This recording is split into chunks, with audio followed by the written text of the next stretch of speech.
I never thought stepping onto a cruise ship could feel like entering a different world, sealed, floating, and safe. But safety at sea is an illusion. The walls are thin, the water is endless, and sometimes the horror comes from the people standing only a few feet away. Here are 3 true cruise ship horror stories. I boarded the Carnival Liberty with my college roommate Sarah in May of 2011. We were both 22, fresh off finals, exhausted, but buzzing with the kind of freedom that only comes once in your life. The plan was simple: 5 nights in the Bahamas, cheap margaritas, turquoise water, and the illusion that adulthood hadn't caught us yet. Our inside cabin, on deck 6, was barely big enough for 2 twin beds, a narrow desk, and a shower stall you had to stand sideways in just to close the door. The air always smelled faintly of bleach, the kind that never quite covered the dampness of too many bodies cycling through the same space. But we didn't care. We were on a cruise. Just stepping into the humid Bahamian air when the doors opened at port felt like stepping into another world. The first 3 days were exactly what you'd expect. Sunburns that stung in the shower, umbrella drinks in plastic cups, trivia contests where half the questions were about 80s sitcoms, and karaoke that got worse the later the night went on. Sarah threw herself into it all. She was louder than me, braver than me. She even caught the attention of one of the bartenders, a tall guy from Honduras named Miguel. I teased her relentlessly, especially when she forgot her cabin card at the bar for the 3rd time, so he'd have to chase her down to give it back. But on the 4th night, something shifted. We stumbled back to the cabin a little after midnight, laughing about the couple down the hall who had been screaming at each other all evening.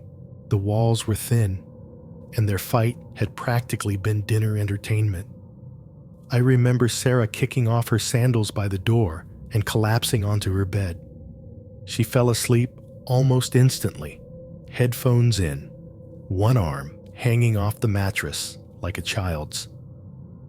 I laid awake longer, lulled by the steady rocking of the ship and the muffled thrum of the engines. At some point, I drifted off. When I woke around 7 a.m., the first thing I noticed was silence. The cabin was dim, curtains drawn tight, but Sarah's bed was empty. Her sheets were tangled, pillow on the floor, but she wasn't there. I figured she'd gone up early, maybe for coffee, or maybe Miguel had convinced her into some late-night adventure. I didn't think much of it, but then hours passed. By noon, she still hadn't come back. No texts, no scribbled note, nothing left behind except her sandals by the door. I checked the pool deck, the buffet, the bar where Miguel worked. He swore he hadn't seen her since the night before. By the time dinner rolled around, my stomach was in knots. I went to guest services, but they brushed me off with the standard line: adults wander. Sometimes people don't tell their friends what they're up to. But when she didn't show up for the mandatory safety roll call the next morning, the tone changed. Security started searching. They checked her cabin card activity, then pulled surveillance footage. At 3:42 a.m., Sarah appeared on camera leaving our cabin barefoot, still in her pajama shorts and tank top. She didn't have her phone, her ID, or even her room key. She walked down the hallway, turned left toward the pool deck, and then she simply disappeared. No footage of her on the pool deck. No footage of her coming back inside. No footage of her anywhere else on the ship. It was like she had walked into the dark and dissolved. The captain made an announcement about cooperating with authorities, but he never said her name. Passengers whispered theories in the hallways. Suicide, drunk accident, maybe she jumped. Others insisted she must have had a secret boyfriend on board. I lay awake at night, staring at her bed. The sheets still creased from where she had last slept, like she might come back and crawl under them at any moment. But she never did. The FBI boarded when we docked in Miami. They questioned me for hours. What did she say before bed? Did she seem upset? Was she on drugs? Did she fight with anyone? I had nothing to give them except the memory of her headphones playing faintly in the dark and the scrape of the cabin door opening while I dreamed. They called it a suspicious disappearance. That was the official phrase, sterile and cold. Her family never forgave me. They said I should have woken up, that I should have followed her, that I must have known more than I admitted. But I didn't. All I have are questions. Sometimes, late at night, I still hear it. That faint metallic sound of the cabin door latch clicking, the hush of it swinging open. And in that silence, I wonder if she was leaving or if someone was coming in.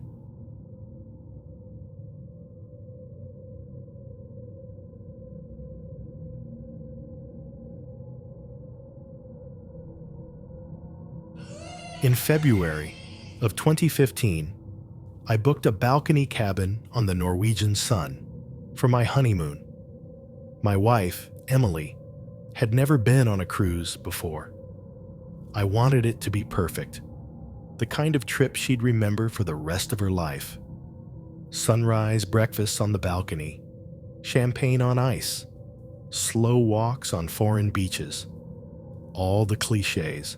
The first night was exactly that. Perfect. We stood together on the balcony as the ship pulled away from Miami, the city shrinking into a cluster of glittering lights. The air smelled like salt and sunscreen, the kind of smell that feels like vacation. We clinked our glasses of cheap sparkling wine and laughed about how this was the first time in months we didn't have to think about work, bills, or schedules. Later, we left the balcony door cracked open so we could fall asleep to the rhythm of the waves. At 3 a.m., Emily shook me awake. Her hand was cold on my shoulder. "Did you lock the balcony?" she whispered. I was half asleep, barely conscious, and muttered a yes. She leaned closer, her breath shaky, because I heard something, like a click, then metal scraping. I told her the ocean makes strange noises, wind whistles, steel shifts. Ships are never truly silent.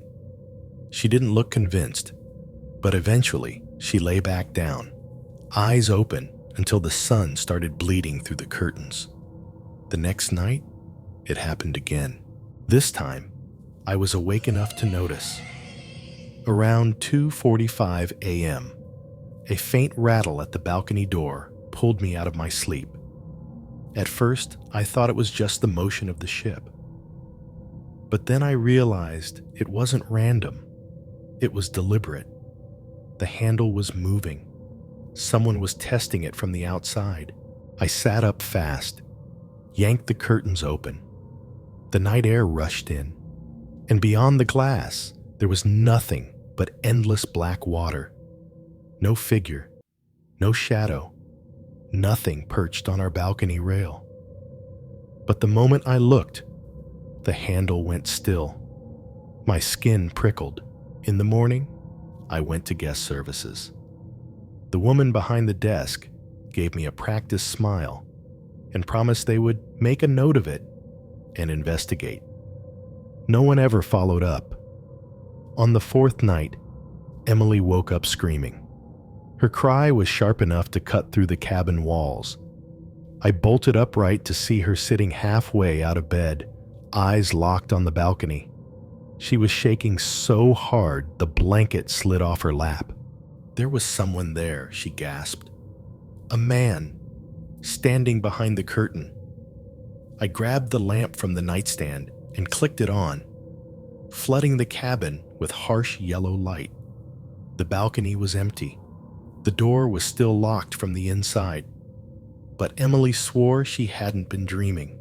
She said she had seen the outline of a man, shoulders hunched, head tilted, just standing and waiting. Her voice was so certain, it made my stomach turn.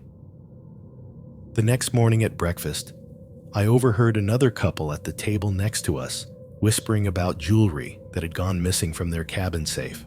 Later, in the hallway, a woman told Emily she'd heard scratching at her door in the middle of the night. Little things, but enough to keep our nerves raw. Then, on our way back from dinner one evening, I passed two crew members talking quietly near the service elevator. I wouldn't have noticed if one of them hadn't said a word that stopped me cold. "Stowaway." I didn't catch the rest because they noticed me and went silent. But the word echoed in my head all night. From that point on, we kept the balcony door bolted shut, curtains drawn tight.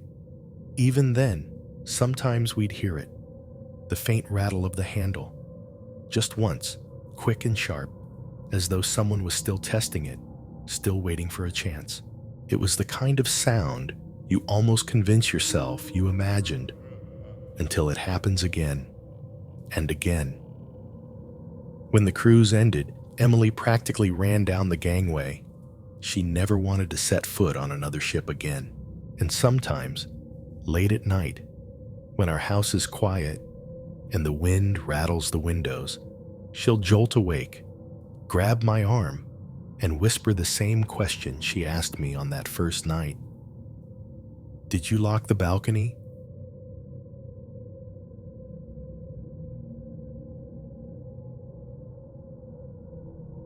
Royal Caribbean's Freedom of the Seas, June 2019. I wasn't supposed to be there. My aunt had won the trip through some company raffle, the kind of prize most people dream about. She invited me because, as she put it, I looked like I needed cheering up. She wasn't wrong. I had just dragged myself through a breakup and months of gray, ordinary days. A cruise was supposed to shake me loose.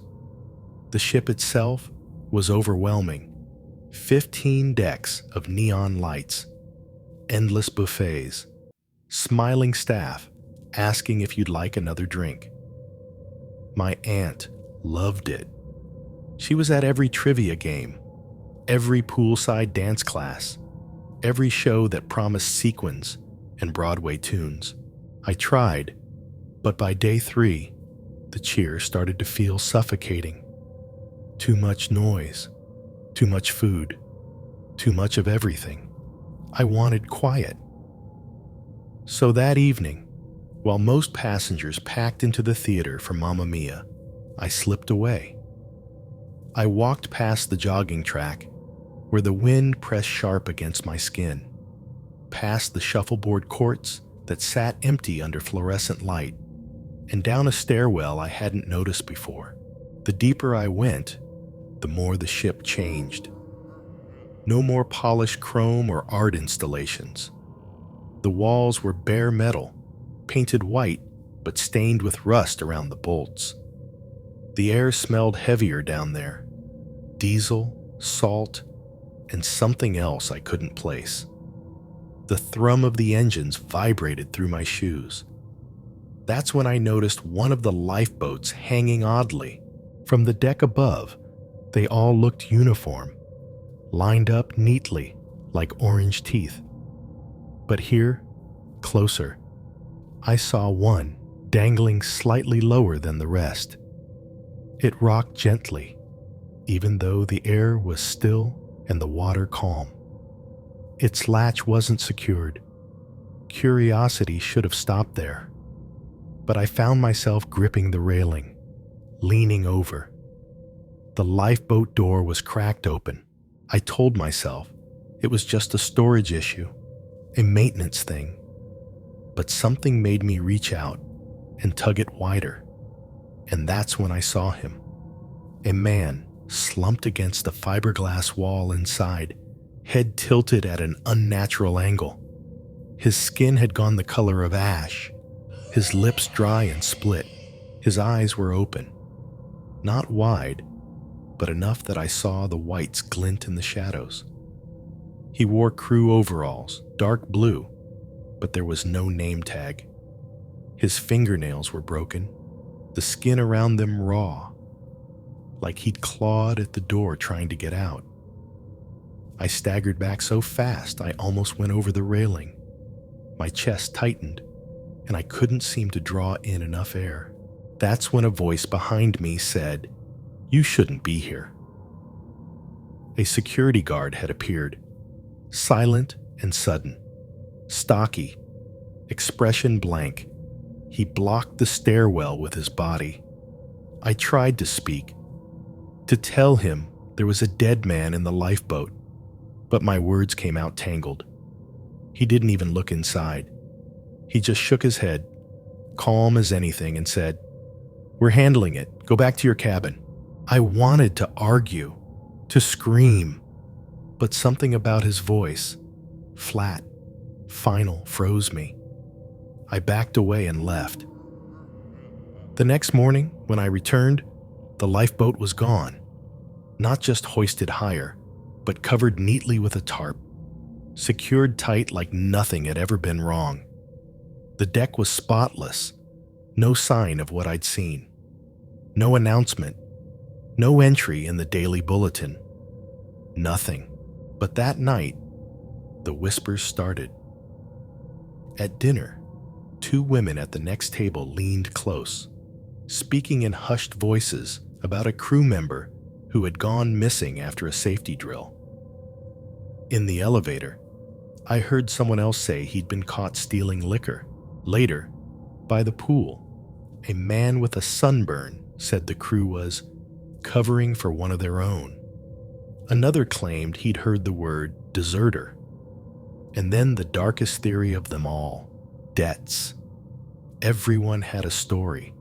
None of them matched. I said nothing. Not to my aunt, not to anyone. I just kept seeing his face, the way his half-open eyes seemed to hold a kind of expectation, like he had been waiting, not just to be found, but to be saved. Only no one came in time. And the worst part is, when I think back, I'm not sure the security guard was surprised at all.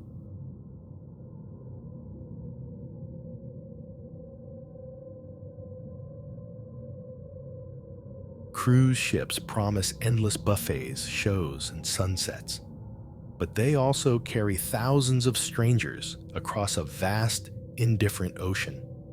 Behind locked doors, under smiling crew uniforms, in the silent corners of the night, horror waits. Before we dive into more stories, if you're visiting for the first time, don't forget to subscribe and hit the bell icon so you never miss the next nightmare at sea.